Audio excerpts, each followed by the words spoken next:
Most people think astrology is about prediction. It's not. In this episode, Suzy unpacked the biggest misconceptions around astrology and what it actually offers.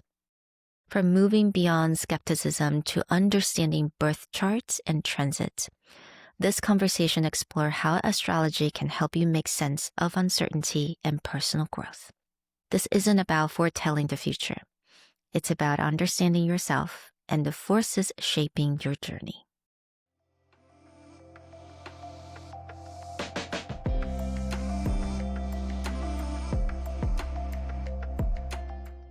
Hello, everyone. Welcome back to Soft Power Project. And today we have a beautiful guest. Her name is Suzy Berry, and she is from Saturn and Stone, my very first astrology expert on the show. And I'm incredibly excited about our conversation today. And, I am not someone who knows anything about astrology.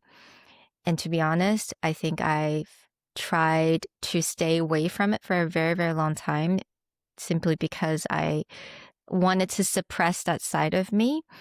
But today I am so excited to just ask Suzy some insightful questions, hopefully, and to get some insights from the absolute expert. Hi, Suzy. Welcome to the show. Hello, I'm so happy to, be here and to be talking about astrology, but particularly in the sort of concept of soft power, because I think there's a lot of overlap that can be seen. So I'm excited. My goodness, that would be lovely. I haven't even thought about that, so I'm very excited about it. And in our pre-recording chat, I loved how you really emphasized that astrology is not about predicting the future. And it's really helping a lot of people to navigate that uncertainties. And I think that's exactly what we need right now during this time. But I wanted to open up with a question, which is, what's the biggest misconception people have about astrology? Ooh, good question. I think for me, and what initially put me off astrology, because in the beginning I was a big skeptic. I was a typical Scorpio, if I say so myself. And for me, it was what we call sun sign astrology. So that's really the astrology that we all grow up with. So it's star sign. You know your star sign. Everyone kind of has that gist of growing up, and you get told it at some point, usually when you're a kid, and you just kind of cling on to that, and that's all you know. So I'm a Scorpio, I'm a Taurus, I'm a Pisces, and it's great because it is true. It is massively true. Your sun is in that sign, and it makes up a part of you. So what often happens is you grow up and you see these traits written down, often quite stereotypical traits. So, all Scorpios are jealous, they are all secretive, they are all mysterious, and they are all very passionate and intense. Yes, that is true. We are, but it really is going to depend on so many other signs within your chart, because we have all 12 signs in our chart, just of differing amounts. Some people have more than others. Some people have sort of more difficult placements, we call them, which is planets in some signs. Some people have easy ones in those signs. So that's what makes us all different. And the layers just keep on layering.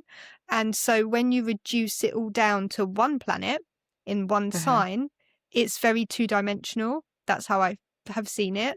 So I think for me, that's the biggest thing, is when I log online, even now, and I'm in two minds, because I love that people are talking about astrology a lot more. I do go on Instagram and TikTok and social media, and I see people talking about, these signs, they're going to have a great 2026, or these signs that, these traits are so you. And I'm like, oh, yay, we're talking about it. And I get really excited. And then I kind of read what the reel says or the carousel says, and I'm thinking, oh no, they're just talking about all Tauruses and all Geminis. And then I realized that we're just, people will just think about their star sign, and that's all they will think about. And then that's where it kind of, that's the misconception there, is that I am just this one thing.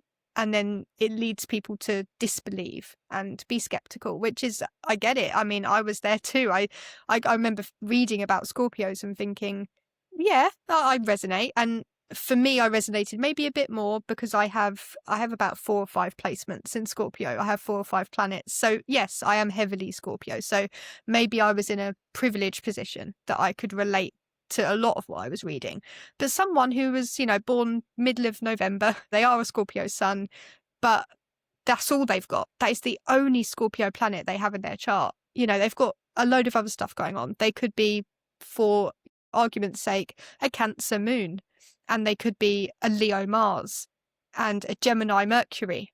And before you know it, you're adding in all these other things. So when they read that very basic description of a Scorpio, part of them agrees, but then there's this huge part of them that says, no, that's not me. I'm not like that. That's not how my life's played out. So they just go, no, don't believe. It's not true. Yeah, and I get it. I've been there. My first book was just about star signs, and it's, yeah. So that's the biggest misconception in my world. Right. No, I definitely resonate with that because I'm a Capricorn, but I definitely have other signs. But, Capricorn, you usually get stubborn, rigid, structure, boring. And I hated that. I was like, yeah. It puts you in a box. Exactly. I'm like, am I really boring? So I think that's probably a really big part of why I was very turned off by it initially for many years. I would like to ask you about, so initially you were very turned off by it, you didn't believe it, and then you had this huge switch. So what happened? So what was that thing that made you go, what is astrology? Let me really dig into that. It was a few moments, I would say. It was a bit of a build up, and a lot of this I do put down to my Scorpio placements. So as a person, I'm very skeptical, and you will tell me something and I don't just believe you off the bat. I have to go off and do my own research. I'm notorious for this. Like, my mum will try to tell me things, and it's not that I don't believe her. It's just that it's almost like I have to find it out. It's a very strange dynamic I've got in my chart. So she will tell me anything. It could be really simple, like, the bus leaves at this time tomorrow. And I will have to go on the website myself and look up that bus timetable and double check that, and it's not, and then she'll go, well, do you not believe me? I'm not stupid. I can, find these things out. And it's sort of that side of me. So what happened was probably that I started looking up Scorpio traits, and then I had that, right, now I've got to go on to, I need to order a book about it. So I really delved in, and so that was the first thing, because obviously lots of things were flagging up to me that that's who I was.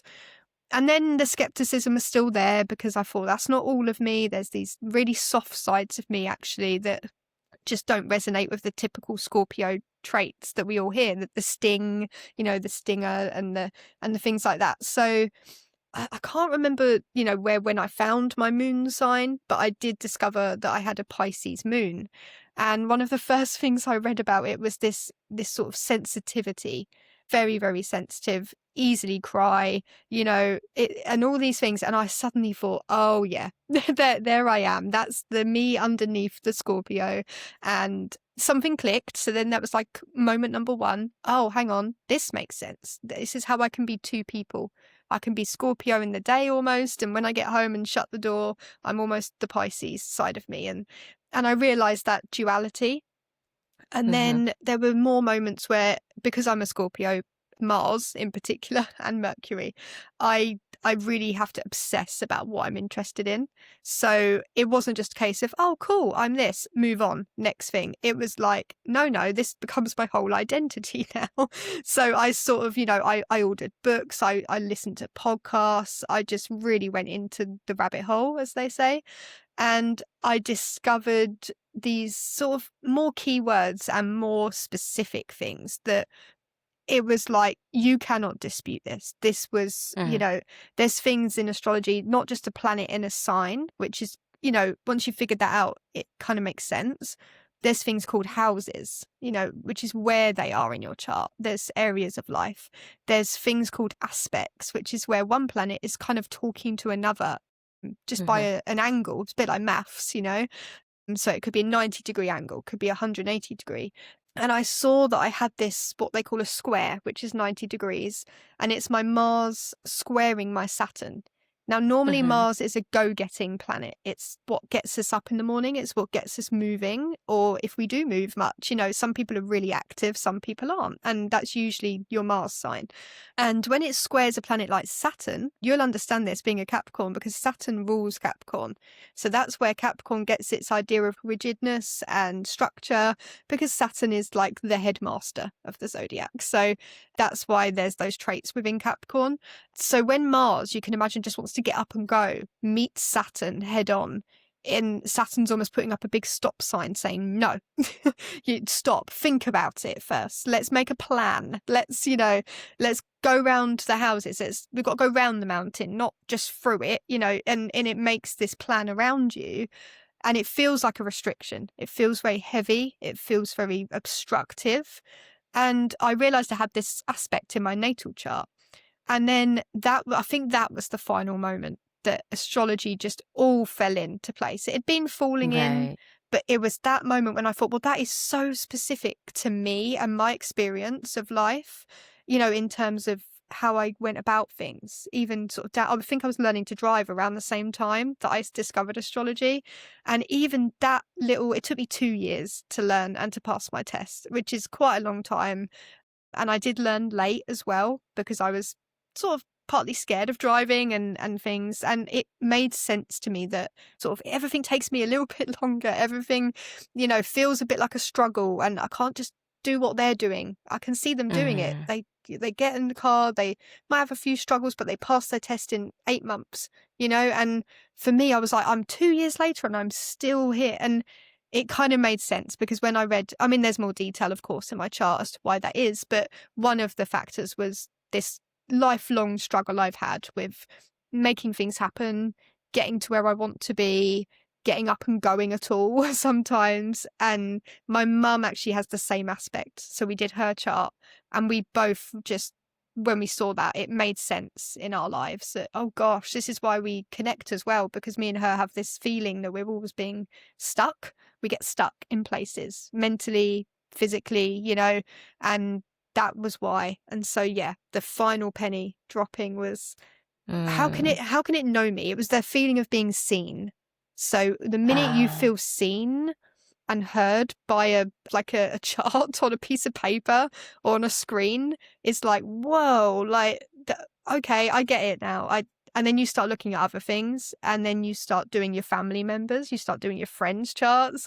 And when every single chart lines up, and every single tiny trait that your partner has, your friend has, your boss has, and it all suddenly just, it's almost like there's no disputing it, for me anyway. And I'm a very evidence-based person. I'm very like that. It's one reason I didn't really grow up very religious, because I question everything and I need physical evidence in front of me. So for me, that was my evidence, was almost case studies, study upon study. And yeah, so that's long drawn out, but that's my story of that one. No, I love that. And I loved it how you mentioned evidence, because it's still logic. It's based on evidence, based on case study. You don't just jump in. And I think that's why a lot of us thought that, astrology is very woo-woo, and you had to just kind of believe without any evidence, but that's not true. And I feel like, especially now, a lot of us, a lot of the listeners and myself, we're going through this life transformation. And 2025 was, for a lot of people, there was a lot of shedding, a lot of unlearning, and really finding who we are the most authentic self. But there is that idea of uncertainties, because no one really knows where's the path, and we're kind of building it as we go. So Mm. I'm wondering, when it comes to astrology and when you're guiding your client, how does it help you and help them and help yourself to really understand uncertainties and how to see the light at the end of the tunnel? That's a really good one. I think for me, when I do readings, it's generally a lot of people start with birth chart readings, which is who you are. It's the more psychological side of astrology. It's so like I explained to you earlier, I have that Mars square Saturn, and that's part of me, and it's a part of my personality. And you can look at the chart and you can find all these things that explain you, but then people often the next level, people want to start to know, well, what's coming up then? Because, and that's something called transits. Well, there's many ways you can do it. There's a few ancient techniques you can use that I also have started leaning into. But one of the main ones for everyone really is transits. And that is where the planets up there today are in their own sign at their own movement. So, for example, you may have been born with, like myself, I was born with Saturn in Aquarius, but right now Saturn is in Pisces up there. So, it's somewhere else in the world. And what it does is when it transits your natal chart, it makes contact with your planets and your houses in different areas. So you're always having this continual growth and continual learning experiences because of, time didn't stop when you were born. The planets carried on moving. So they kind of interact with you as a human and your energy, and so we often feel it collectively as well, because whole cohorts and generations of people will be sometimes experiencing the same transit at once. So that's why we have this collective theme to astrology, but also personal, because it depends on the planet, it depends on how quickly it orbits, and if it's an outer planet like Pluto, Uranus, Neptune, then we'll tend to see a more societal shift, because everyone born in like a year or two space will have like almost the same degree of a planet. Sort of like, for Right. example, Pluto, it moves very, very slowly. So everyone born in, like, when I was born, 93, 94, 92, we're all kind of roughly the same Pluto, give or take. Like, we're the same sign for sure. And then we're like the same degrees, within 5-10 degrees of each other. So when something hits Pluto from up there, we all get hit, so that's the Right. collective experience. And then you've got the personal experience, which is the planets that move quite fast, like Mars, Venus, Mercury, the sun, the moon. So when one of your personal planets gets hit, it can feel very lonely, because you may be the only one experiencing that in your circle. There will be other people in the world, but for you, it feels, oh my God, I'm feeling really down. I'm feeling really stuck. But my friends, they're flying. My mum, my dad, my sister, they're all okay, and I'm feeling really not okay. And so that's when I like to show clients, whether they book a transit reading or not, sometimes even birth chart readings, if I sense there's something going on with them. And a lot of the time people have come to me for a reading because I think they feel they're in that space. They're unsure, they're feeling stuck. So they think, I'll have my birth chart done. And yes, it explains a lot of things for them. But sometimes I'll just throw in a little transit or two that I've seen and I want them to know. And I'll say, look, have you been feeling a little bit, with your career lately? Are things feeling really stalled? Are you struggling? And they'll go, oh my God, yes. How did you know? And I'm like, well, I just saw Saturn going for your 10th house. So I just kind of gathered. Or, Uranus is going through your 6th house right now. So everything's been really shaky in terms of work and jobs. And then suddenly they have that moment, that aha moment, I call it, where they're like, of course. Yeah, of course. Like, that kind of makes sense. That's when it all started. So I can give them a really specific date. Like, did it start around June 24? Or did it start January 2017? They really resonate with the dates and the times I can give them, which is where we fall into the trap of, astrology is predictive. And in a way, it is, in a way. And the ancient people, I can't think of the proper word, but the ancient world, they used astrology initially as prediction. They used to really, really basic. They used to look up if there was an eclipse. Okay, so something's going to happen to the king and our country, and it was very basic. And then it just built and built. And then we added in the birth chart side of it later that, oh, hang on a minute, if it can control and affect life on Earth in a collective way, then we're individuals that make up the collective. So is it hitting us individually? So, I sort of tell people, right, let's look at you individually, let's look at the collective.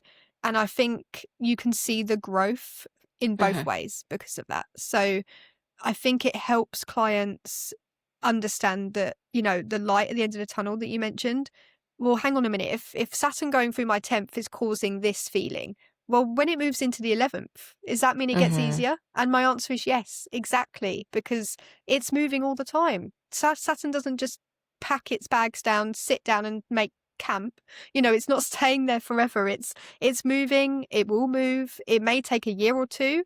Sometimes if it's a planet like Saturn, if it's Mars, it will be gone in a week. Like, don't worry. That's just a week's transit, and so there's always hope. It doesn't matter what the transit is. It doesn't matter how heavy it feels, the lessons that it's probably asking you to learn, because that is, for me, the point of transits. It's not about, I'll throw her in a hole for 2 weeks and leave her there. It's not about that. The planets aren't that harsh. It's more, it's asking you to think of something on that 2 weeks or that 2 years, and it won't stop until you get it. It's kind of like that, like it's very psychological. So I think the hope always comes from understanding the constant movement of the planets and understanding that nothing is permanent. I have a favorite phrase, which is nothing is set in stone, which is ironic because my business is called Saturn and Stone. But I always like to say that, really. It's a bit of an irony that I said stone, because actually it's not set in stone. It really isn't. Mhm. So, I think that's such a great reminder for everyone, because sometimes when we're in the thick of it, we feel like mm, nothing is changing. This is it. This is my yeah, life. yeah. And Been there. but yeah, like you said, it's mm, everything is moving. When you're feeling mm, this way, there's always going to be a movement. And I think that's what's really beautiful about astrology. And now that I'm mm. learning more and more about it, I kind of wish that I had, I knew about it before.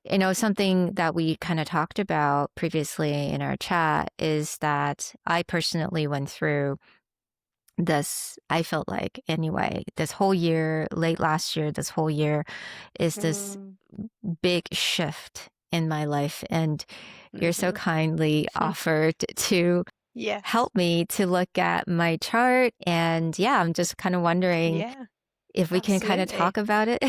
Yeah, of course. Mhm. Brilliant. So, yeah, so when I looked at your chart, so first of all, I do want to just lay out for you. I don't know how sort of familiar with your chart you are. So, in terms of, do you know your main placements, your main house placements? Have you got an idea of those just as a base, Mm. so that then we can look at the transits on top of that? I'll be very honest. I Yeah. don't think I know much. That's fine. No, that's good. I mean, hopefully if I can tell you some things, and then, whether you make a note or I can message you later, you can have a look at it. So one of the first things I noticed when I opened your chart was I knew you were a Capricorn. So Capricorn sun, I'm going to, for the listeners, I'm going to really emphasize that point because of what we spoke about earlier with the stereotypes and everything. So Capricorn sun, you also have one of the main things I saw, if you don't mind me saying your placements out loud Yeah, on the absolutely. podcast.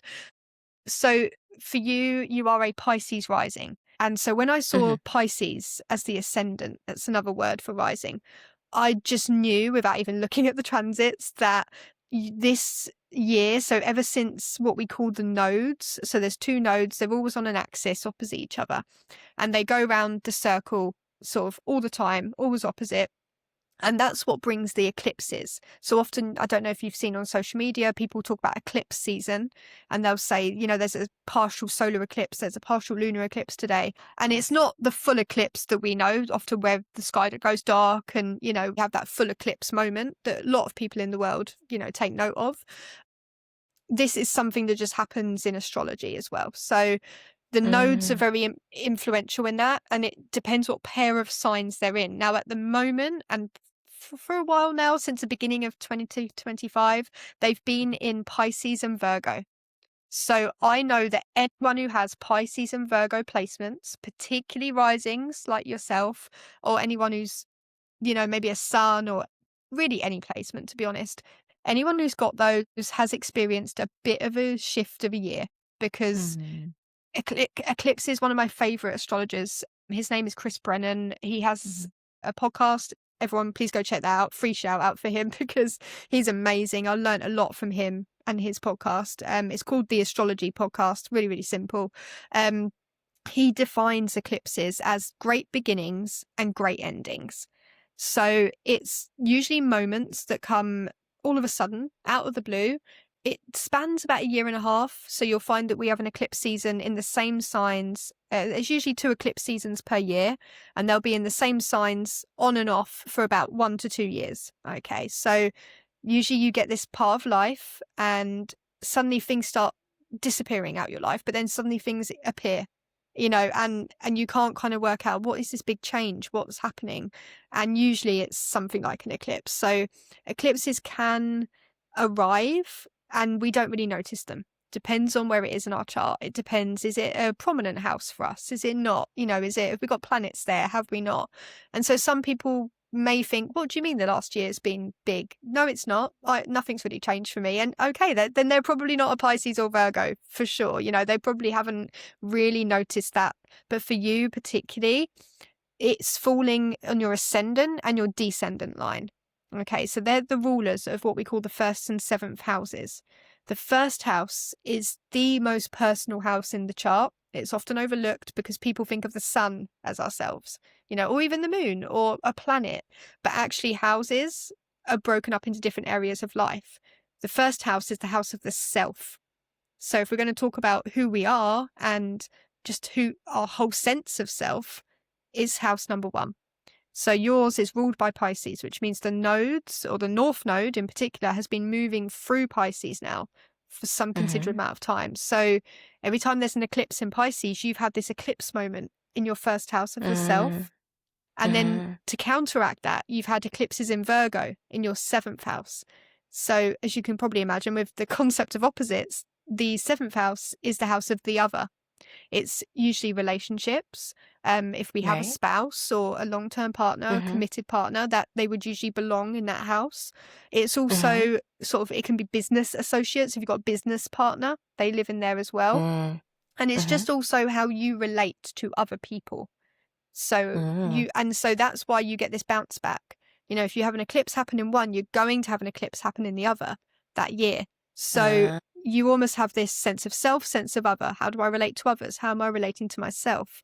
So that's been your journey from an eclipse standpoint for the last year or so. I would say, as an astrologer, obviously you will have your own journey with that and what that's meant for you, but that's just something to think about. And moving forward, that is still there. That is still moving into 2026. It will eventually shift to the next pair of signs, which will be Aquarius and Leo. So you will find a shift that this is going to take to another part of your life. And actually you have planets in both of those signs as well. So for you, the changes aren't stopping. They're actually continuing pretty much. So for you, it's a big few years as opposed to just a big year or two. But that's fine. That's, we live for change and growth. And I think there's nothing to be afraid of in having a bit of continual change. Sometimes it's necessary to shake up people's lives a little bit, especially when the life has felt like not much has been changing, for the last however long. Which, looking at your chart and where the eclipses have been coming from over the last 5-10 years even, I think, I think that's the big lot of change is actually starting now and continuing. Even just looking at it now, I'm sort of trying to do a little live chart reading here, but it's sort of, when the nodes are in Pisces and Virgo, Aquarius and Leo, and then we move to Capricorn and Cancer, which, as you know, you have Capricorn placements. So really for the next, I'd say up to 6 years, this is a big letting go of things. So that concept of beginnings and endings, you can reframe that. You can say letting go and walking through a new door. It's a lot of that. That's how it's going to feel. And you're just going to find that moving forward. So, and I do urge everyone else listening to look at where those nodes are. You can go on a website. I just use astro-seek.com.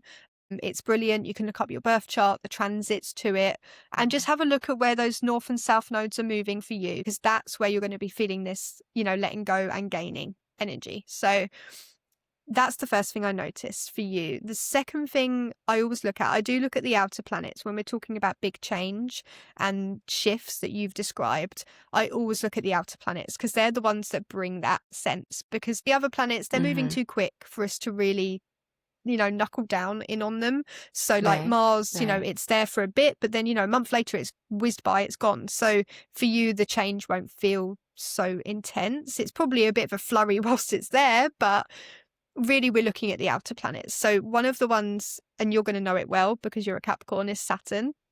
And as I mentioned earlier, Saturn gets a bit of a rep, but it's one of the reasons that I named my business Saturn and Stone, because I want people to demystify Saturn. I don't want it to be this big scary planet that people are afraid of, whether it be in their natal chart, their Saturn return, which has obviously gained a lot of, popularity out there Yeah. in I popular heard about culture. that. Yeah. And so people are scared of it. They're like, oh my God, I'm nearly 30. Everything's going to fall apart. And no, it's not. It's Mhm. fine. If you listen to what Saturn's saying, it will be fine. And, people are just scared of it. And so I always look at Saturn, because what it's doing is it's not trying to be mean, wherever it is in your chart. Yeah. What it's trying to do is teach you something about that area of your life. So if it's aspecting a natal planet, then look at that planet. What's it trying to say? If it's aspecting your natal sun, it's trying to tell you something about your Mhm. ego, your character, your personality, your purpose even.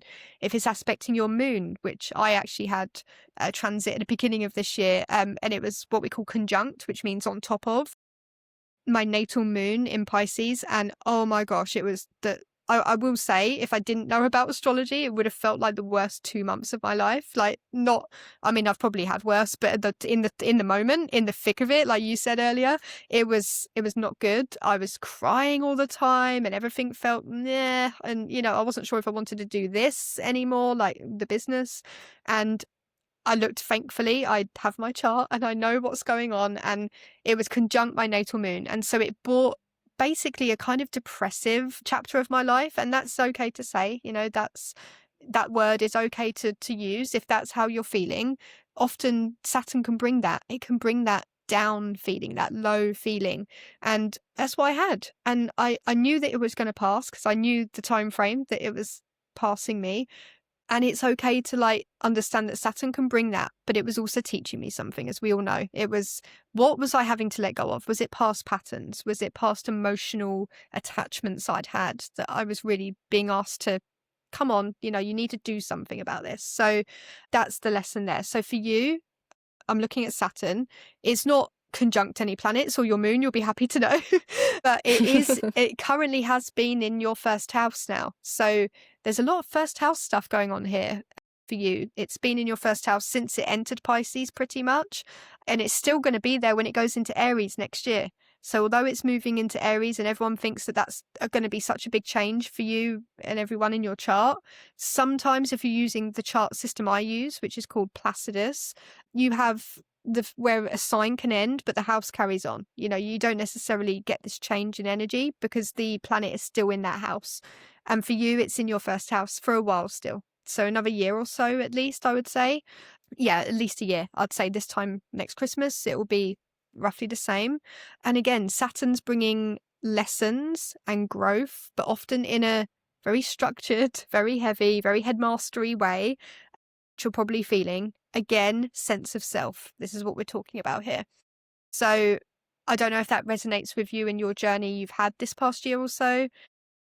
A lot of self-reflection, a lot of, hang on a minute, almost shedding things. So Saturn likes to rebuild. Saturn likes to go, is this working? It's a bit like an earthquake. When an earthquake hits, Yeah. if the building is built on secure foundations and it's been prepped for the earthquake, it probably won't fall down. The engineers did their job.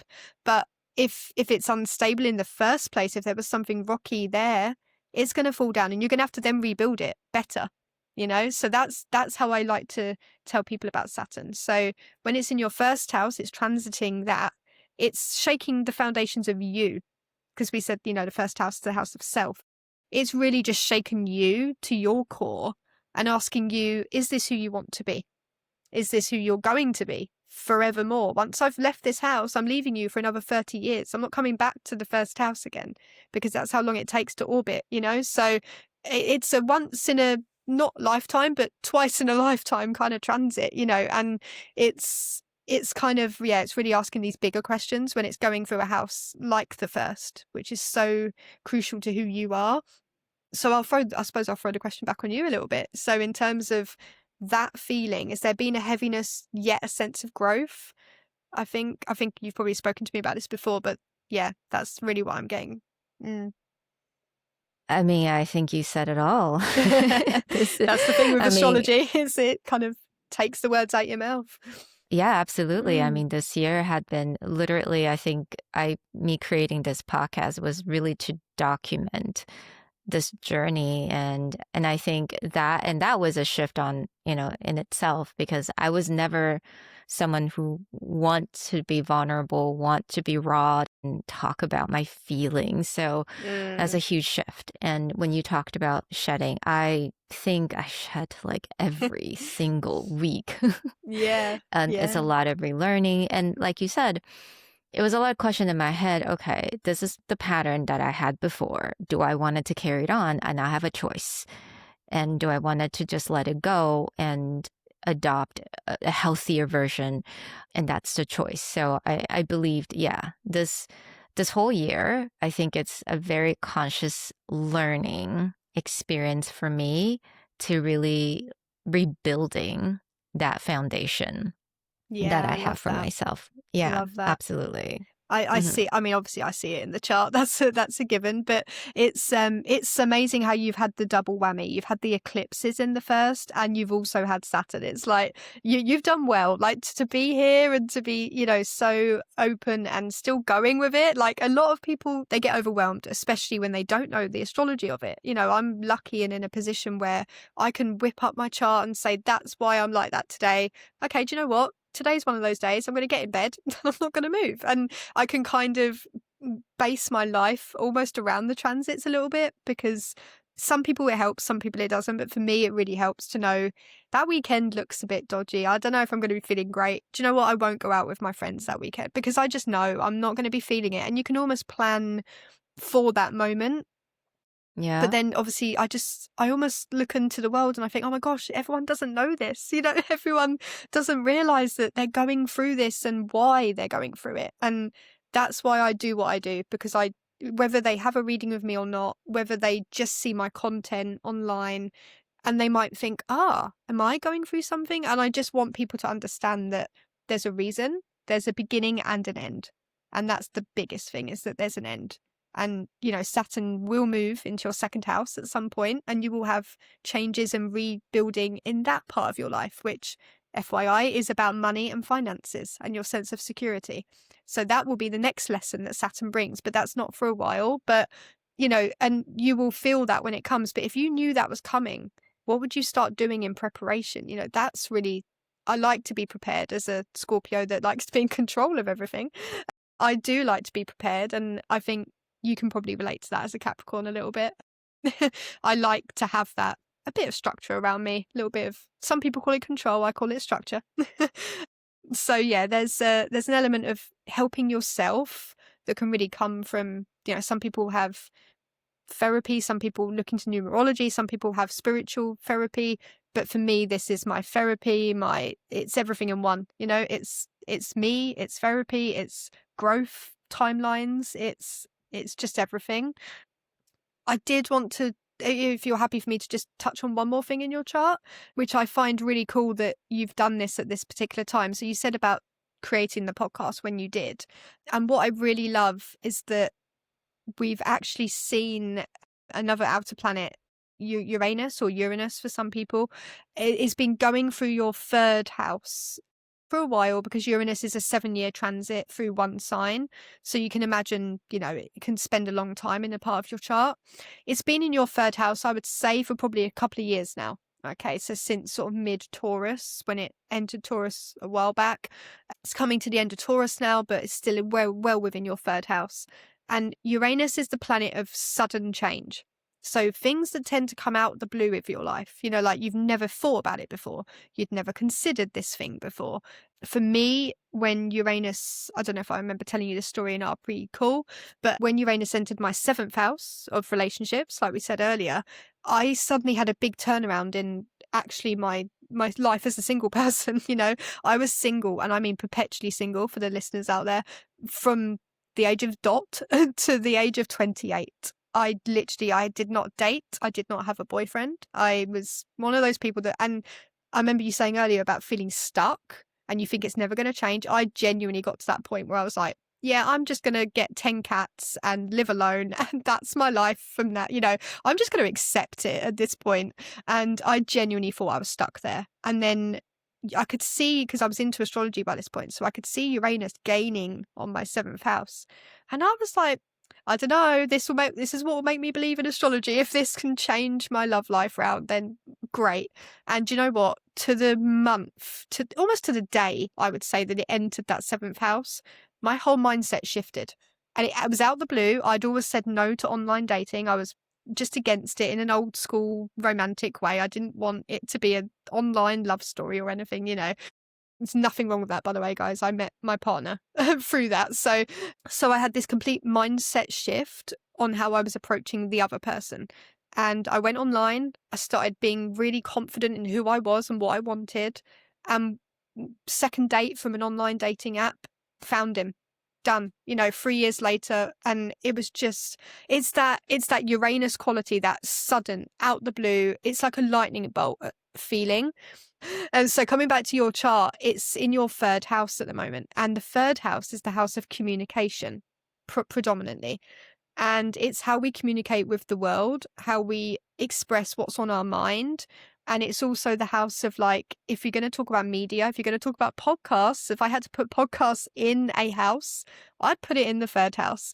So often you see people either they start writing books, they start creating publications, they start doing podcasts, they start some people have their first TV gig when they have a 3rd house transit. It depends on everyone, but for you, just seeing Uranus there right now, I was like, of course. She woke up one day, and I know that you just decided that you were going to do this. And I just love the synchronicity with the stars, that even when you don't know astrology in the way that you say you didn't, and you don't still to a point, you were still acting it out. It was still happening. Even though you were unaware, and you're still unaware to a certain extent, it's happening anyway. It's happening to you. You've got almost no control over that, in a sort of half comforting way. But you had the choice. Saying that, you did have the choice. You had the choice of, well, what am I going to do 3rd house wise? Because for some people, it comes out in completely different ways. They've never read a book in their life. They've just been, I don't read books. And then suddenly they've got a library in their house, and some people it's something as simple as that. And that's how it comes out. For some people, like I said, it's something like they start writing a lot. I had a 3rd house transit with Saturn a while back, and I wrote so many poems. It's unreal how many poems I was inspired to write. Since then, writer's block. Can't write anything. Can't write a poem to save my life. So, it depends for everyone, but I really love for you that, again, synchronicity, and then going on with the 1st house transits you've been having at the same time. It kind of makes sense that the podcast, because it gives context. Because when you look at the whole chart as a whole and you start overlapping transits, you can almost see, right, podcasts, sudden change of communication about the self and relating to herself. It's almost like everything layers on top. It's so cool. Yeah. Well, that's amazing. I mean, and maybe this is something that you didn't know about me, but I actually had another podcast before this. But I also all of a sudden decided to not continue with that podcast, and then started this. I love that. That's a big trait as well. I mean, people they can get scared again, because there's a lot of fear around astrology sometimes. Some people will have Uranus go into their 7th when they're in a relationship, and they think, well, hang on a minute, I can't gain one. So does that mean I'm going to lose this one? There's going to be a breakup. And yes, as you experienced, you can have a change of it, something where you lose something goes. So you said goodbye to that old podcast, but then you quickly started this one. And it can work like that. And it can also work in that something just needs evolving. It's not about letting it go completely. It's about, we need to change this thing up. So for you, it wasn't saying goodbye to podcasts entirely. It was changing it. And some people, particularly with relationships, people get very scared about relationship astrology in particular, which is something I wouldn't say specialize, but it's a passion of mine. And I really am keen on telling people, look, if you're having a 7th house transit, particularly a quote unquote bad one, it's not asking you to break up. Like Saturn in the 7th, it's not asking you to, that's it, you've got to get rid of them, they're no good for you. It might be the opposite. I've seen people, they get married during that transit. They have an upping of commitment because Saturn brings commitment as well. Saturn brings, oh, I shook the foundation, it didn't break. Great. This means it's good. This means this person is for you. I've seen it go the other way where people get divorced with Saturn in the 7th. So it can go either way. But, Uranus for me brought someone to my life. It doesn't mean that Uranus is going to take it from someone else's. It might mean that their relationship just needs to shake up a bit. Do they need to move somewhere else? Do they need to, have a different dynamic in their relationship? Does someone need to let go a bit more? Does someone need to try a bit harder? Sometimes, it's all these things going on. So yeah, I love that side from you where you let something go in order to evolve something, which is really cool. But the suddenness of it is very Uranus. Ah, I see. That I do feel like that is a theme. Yeah, that's a theme throughout these couple years. There's a lot of sudden shift in things where I feel like I don't understand. There is no logical explanation whatsoever. How could this be? But from that, learning how to let go and rebuild again. So yeah, absolutely. I think everything you said basically, yeah, all lined up. Brilliant. That's good. I'm so happy. I was like, I saw your chart and I was like, how am I going to explain this? And, especially for someone who's coming in, like, with sort of that limited knowledge of houses and aspects. And I was like, I need to try and, say this in a way. But I suppose, I do talk to clients from varying levels of astrology, so I suppose I've just got to tap into the level. But yeah, and also for the listeners listening, I want them to understand, and so I tried to do that in the simplest way for you. And there is a lot more, by the way. I would just love to talk to you for about 5 hours and just we could unpick it all, but they're the main things for you. Yeah, I mean, thank you so much for that. And I do feel like this is such an amazing just experience even for the listeners to understand a little bit more about what is astrology. There's so many layers to that, and there's so many ways you can explain that. So I think having someone who's very knowledgeable in this area and had that softness, I do feel like you're very, soft and sensitive. Yeah. That really allows someone to, it guides someone through that. And I wanted to ask you because I feel like, I'm sure a lot of people, when they hear that, oh man, something's going to change, is it bad going to happen? Should I even leave the house? They may get very stuck in that teaching. How do you navigate someone to help them to kind of get out of that and really start trusting themselves in a way? That's a good idea. Yeah. So I think for me, it's always about dividing line between fear-based astrology, as I like to call it, which I do see a lot of online, and it really, really frustrates me.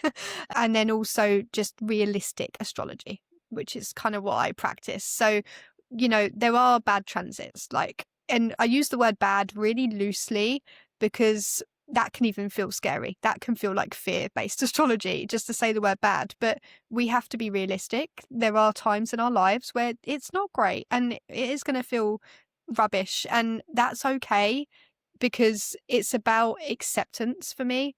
And I had to accept that Saturn transit I had at the beginning of this year on my moon. If I'd been a bit more prepared, I would have known it was coming sooner than I realized. But, that's my own bad. I fell off looking at my own chart for a while because I was so invested in clients and setting up this business. I actually forgot to look at my own things coming up. But I mean, it really depends on you as a person. I think I actually know an astrologer.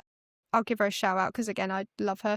Her name is Sophie Williams. So Sophie Williams Astrology, she does what I do basically, but on a bigger scale because she's amazing. She's been doing it longer as well. So she actually says quite publicly that she doesn't really follow her transits that much, and she doesn't really do transit readings. I think she does kind of weave them in every now and then. She'll say something if it's something important for someone, but she really doesn't focus on it. And as part of her practice, she's more on the natal chart side of it.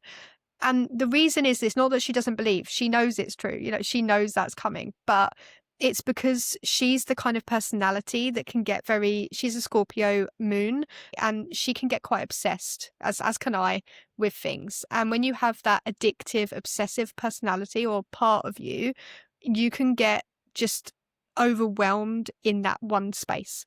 And you look at a transit and you can get obsessed with it. You can go, right, okay, I need to do this. I need to not go out that. Like you said, not go out the house. I need to avoid X, Y, Z. I can't talk to someone for a week because I might say the wrong thing. And you can really get into that mindset. And I think she understands that about herself, that she did go down that rabbit hole. She did go down the obsessive side of it and just being consumed. I think the word she used was consumed by it. And that's just not who she wanted to be. And that's not who she is. And she therefore just leaves it to one side because that's how she deals with it. And if that's how people out there feel, then I think they should follow that, because I think it's also intuition. There's astrology, and you will see your intuition weaves into your astrology, but sometimes you can't always make the link. So if your intuition tells you you're that kind of person who just will take it like that, then step away. You don't need to know what your transits, because like I said to you before, they're happening anyway. Like you didn't know about Uranus, even an hour ago, potentially. It's you still lived it though. You still went through everything it was going to throw you, and it happened anyway. So sometimes if it helps to step back.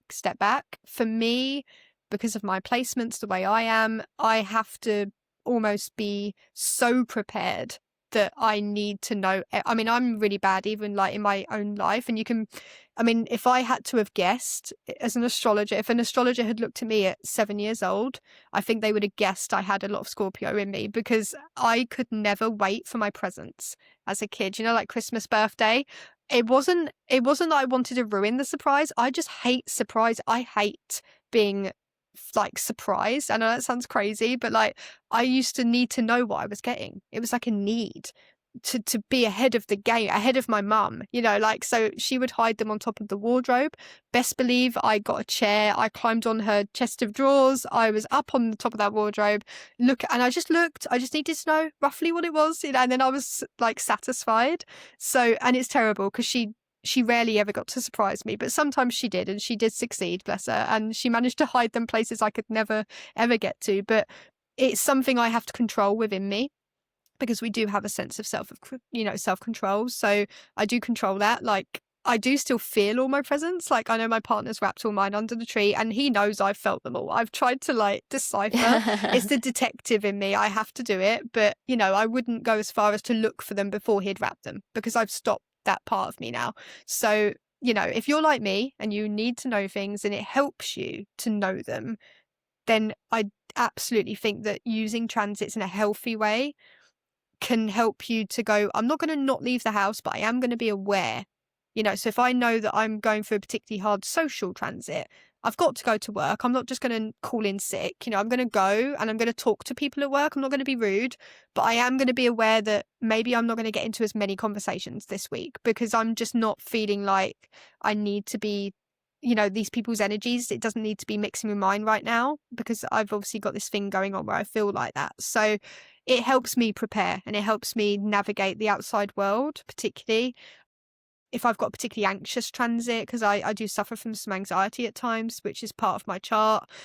And I know, that sometimes it's going to be heightened, and then I can just work around that in my outside life. But I don't not leave the house because of it. That's when you can lean into the fear side of it. And just touching on social media once more, I do feel that, sometimes I scroll and I see a video like, these signs are going to be XYZ over the next 6 months. Oh, yeah. And I'm like, can we not? Because it, for people who only know their sun sign, dangerous. But 2, it's also dangerous because people genuinely then believe that bad things are happening, and that these shocking, life-altering things are happening to them. And sometimes you can get a self-fulfilling prophecy as well. Yeah. And that's a big thing I've learned in just psychology and just who we are as humans. And I just think that people can take that way too seriously.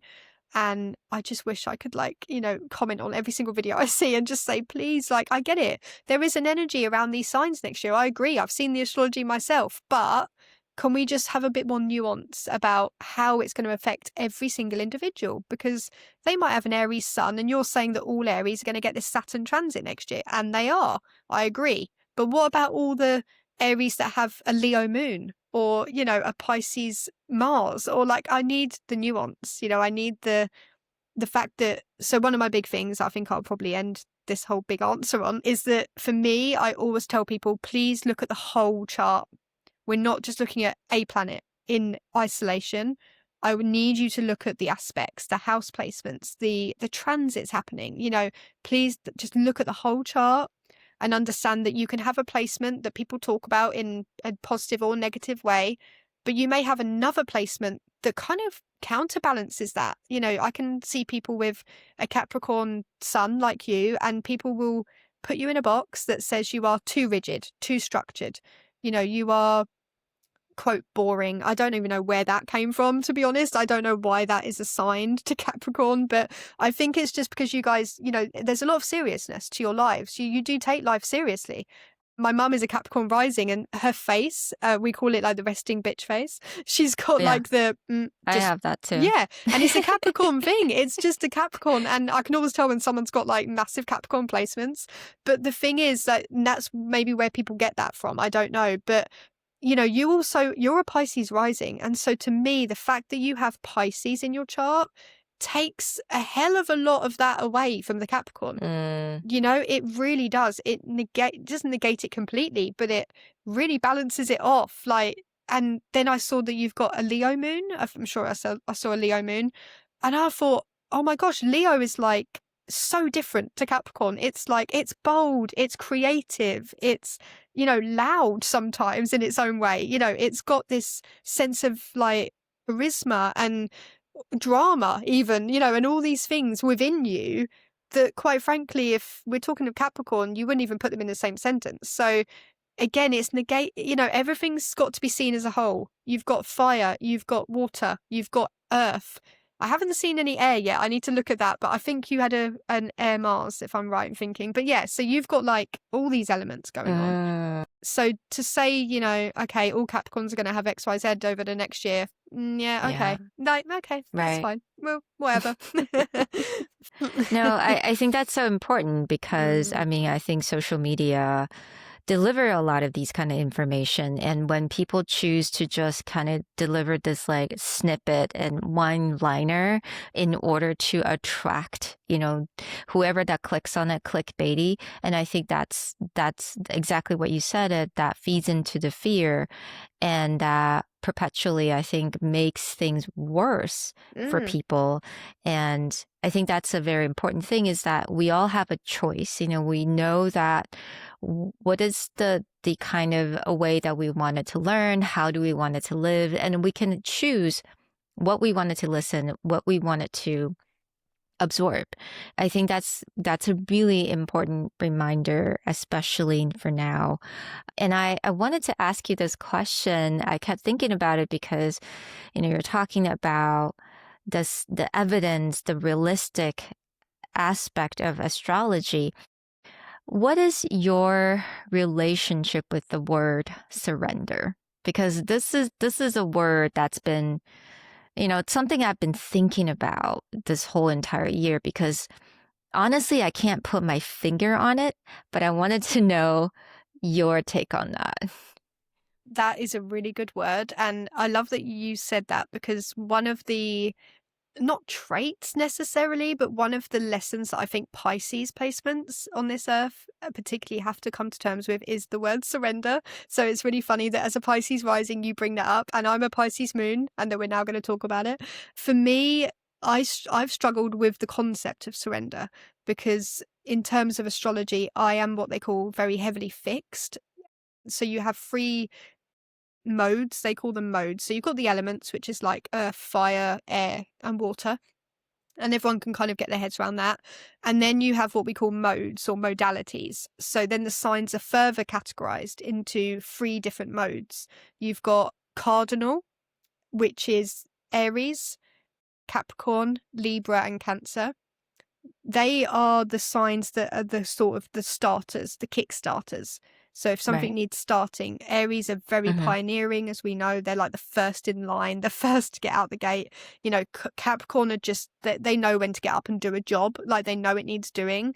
Cancer is slightly different because it's that feminine water sign. So it might seem like it's slower than the others, but actually it is a get up and like it will get up and do things when it's usually based on feelings, when they feel like doing it. And then Libra is also a cardinal sign. It will make that move. So then you've got the fixed signs, which is what I predominantly fall into, which is Scorpio, Aquarius, Taurus, and Leo. So if you've got any of those placements, obviously you've got a Leo moon and I think an Aquarius Mars, I think I remember seeing, there's this element of, okay, so we've done the thing, we've started the thing, now we're in the thing. And we like to stay there. We like to, okay, I feel comfortable here. I know what I'm doing. I'm a master at this thing, perhaps. You know, you just get stuck in that. I like this. I'm not moving. I particularly see this in Taurus placements. They're notorious for like just getting like, no, like really stubborn. That's why the word stubborn gets, you know, put on to Leos and Scorpios and Taurus and Aquarius, because we are stubborn. We're the stubborn sign. We're going to dig our heels in. And then you've got the last one, which is mutable. So mutable is Pisces, Virgo, Gemini, and Sagittarius.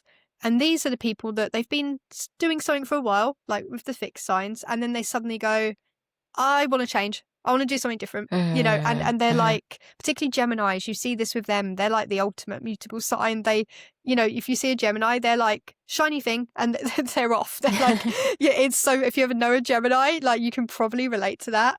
If you are one, they're just so like ready to just read the next thing, do the next thing, talk to the next person, go and socialize over in that group. You know, and I love that energy because it gets us out of that fixed energy, you know? And so for me, surrender has been hard because I have what they call a Scorpio stellium, which is that big block of placements, really, really keeping me stuck in so much of what I do, which is great for when you're trying to study astrology because you actually do have to stay in it for a long time. You've got to be in there. But when it comes to change, I think that's one of the key words I relate with surrender. It's the ability and willingness to change something, usually something within yourself, or surrender a situation, but it's got to come from you. It's not an external change, it's an internal change. I think that's the key. And for me, my Pisces moon has often asked me to change, Yeah. aka surrender. Let me just surrender to how I'm feeling. Let me just surrender to this situation. And my Scorpio is shouting on one shoulder, going, no, we are staying with what we know forever and ever and ever. And this is what we're good at. And my Pisces moon is just struggling and battling against that and saying, no, we need to let go a little bit. Like we really, really do need to. And so that's my experience with it. As someone who's very heavily fixed, I think mutable signs have a lot of an easier time letting go and surrendering. And I really envy that about people who are heavily mutable because they do it so easily compared to some of us. And that's a lovely trait. I really, really like that. Obviously, you've got some mutable with your rising, you know, that is a big part of who you are. But I think it probably took Saturn to come back round and have that transit through that maybe has made you in the recent times actually say, hang on a minute, have I been surrendering?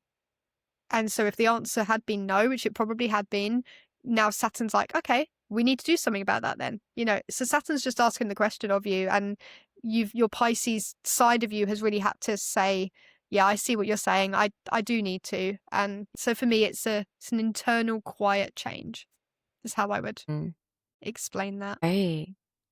No, I love that because I do feel like the word surrender, it's so big and intangible, and it's hard to define. I think everyone somehow have their own definition of what that actually means, what it feels like, because you cannot actually define what it feels like. And I think I like what you said. It's an internal change, and it has to be coming from you, and an intentional change. I mean, I think the word surrender, see, it conjures up for me when I first hear it. Hmm. I think of like war, like, and it feels like a Yeah. failure. It almost gives me a failure vibe, like the word surrender makes it sound like, okay, I lose, I've lost, I've surrendered, and that's a negative connotation. So I think it's about reframing that connotation and saying, no, I haven't lost, I haven't quit, I've just decided to lay down my sword for a second, Yeah. and I'm surrendering because, not because I've lost, not because I'm weak, not because there's something wrong and I've lost the war. Maybe this isn't my war to fight. There's like other questions you can bring in, like maybe, again, very metaphorical here, but like, maybe this wasn't where I was meant to be anyway. I'm in the wrong battlefield. I need to go into the one I was actually meant to win at, and I will win. Like there's that stubbornness, like I will win, but just not in this field. So put down, the weapons and just surrender, because sometimes you're not even fighting the right thing or the right person or the right, path in life. You're on the wrong side, and that's usually where surrender comes in, because you realize that you are. Yeah. Mm. No, I think that's a perfect way to put it, Mm.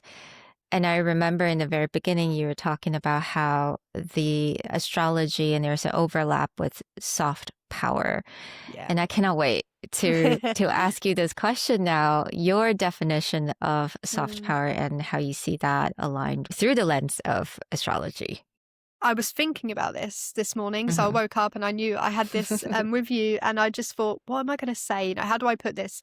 And it kind of came to me. So for me, soft power is understanding your unique soft power, because it is going to look different for everyone.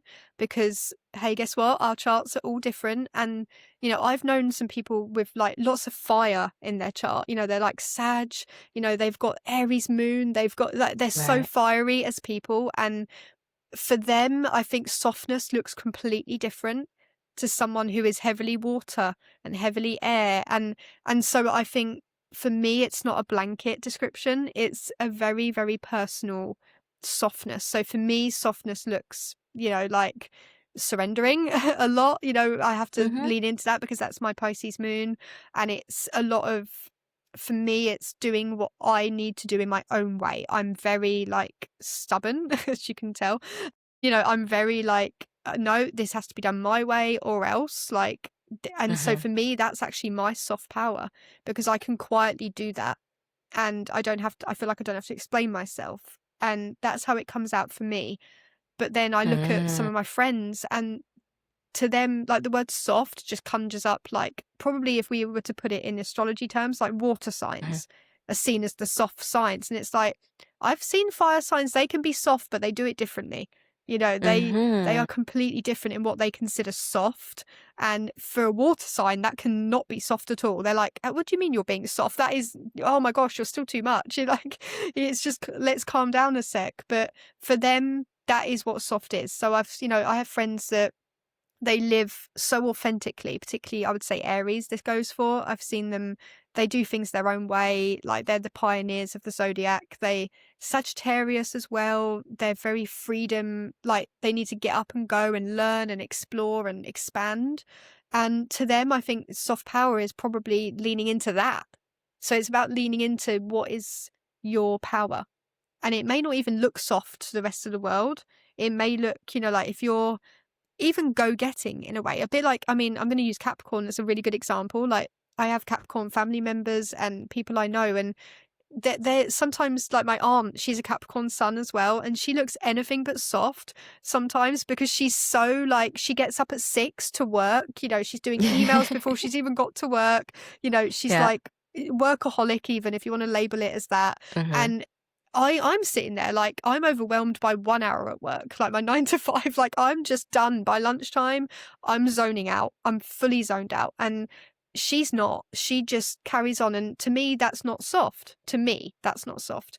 But to her, she's almost, I see it as she's fulfilling her, and this is a phrase that I've heard astrologers use, her natal promise. So if you see your natal chart as it's your natal promise, and that's what you've promised to be here to do on this planet in this lifetime. Mm. And so she's fulfilling that. And I think to be able for her to do that confidently and accurately is soft. It's because she's not being led by other people. She's not putting down those emails because her husband told her to. You know, my uncle's there going, put the emails away, put the laptop away. Like, and she's like, in her own soft way, saying, no, this is who I am. And I will do my emails because I'm enjoying doing that. And I like to be organized for the week ahead. And, you know, and so I see her being soft in her own way. And I see my fire friends being soft, going out, having cocktails, you know, socializing Monday to Friday. And I can't do it, but, you know, and then I'm soft in my own way. And I think that's for me, that's really soft power, is being who you are. And soft doesn't necessarily mean fluffy, you know, like that's the word, that's what we imagine, isn't it? Like a big fluffy towel or a kitten or something soft. And sometimes it's not that for you. It's whatever makes you feel the most you in the world. Mm-hmm. And that's leaning into that. I absolutely love that. And I agree. And I also feel like, and you explained it perfectly before, is that we all go through different seasons. Obviously, everything is changing. And I feel like the soft power we discovered in different seasons of our life would also be different as well. Yes, yeah. You could be an astrologer. See, I love that, and that is, yeah, so true. I mean, I know I've talked about transits a lot because that's almost like the entry level that we come in.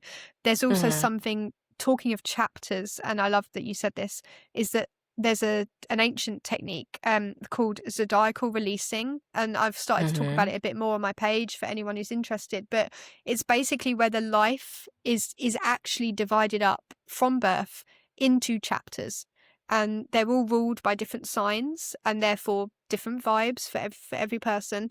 And sometimes you're in a really quiet chapter, you know, and there's a reason for that. And it's like 8 years long, perhaps, you know, it kind of goes on.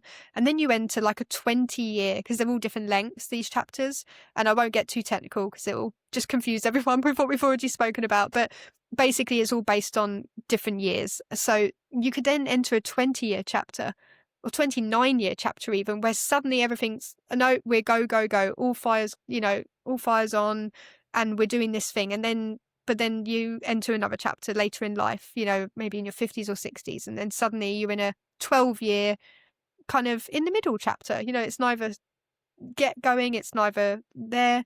But everyone's is different. We all start off with a different chapter. Some of us have like an 8-year chapter that only takes us to 8 years old. Some people have like I had a 30-year chapter in terms of my love life. And hey ho, that was correct, you know, as we've already spoken about. So it kind of, it's mirrored in many ways. And yeah, Zodiacal releasing is one of my favorites because it takes that season element into life, even more so than transits, I would argue, because you could have all different transits going on, but if you're still in that same season in your releasing chart, then, you know, you're going to feel the same, essentially, deep down. So I love that. Yeah. Oh my goodness. I do feel so like many we can things talk. I've thrown at you, I like know, in the right? space of this time. But that's the thing with astrology. I am so super passionate about it that I do find it hard to stick to one tiny bit of astrology because it's just so vast. Yeah, And so I think that's vast. the beauty of it, because you do go into many different aspects and the different layers. And that's why it's so personal and it's customized and everyone's so unique. And I think this is just absolutely beautiful. And I also do believe, based on our conversation, it's never too late to start over. We're always starting over, iterating, right? Honestly, I've seen people with transits. Like I've got a colleague. She recently moved out of the UK to Spain. She just got married, and she's like, I want to say like early 50s, and it's her second marriage. But you know, I just thought, look, love of her life, but later in life, and that's okay. Like it's her second chance at it.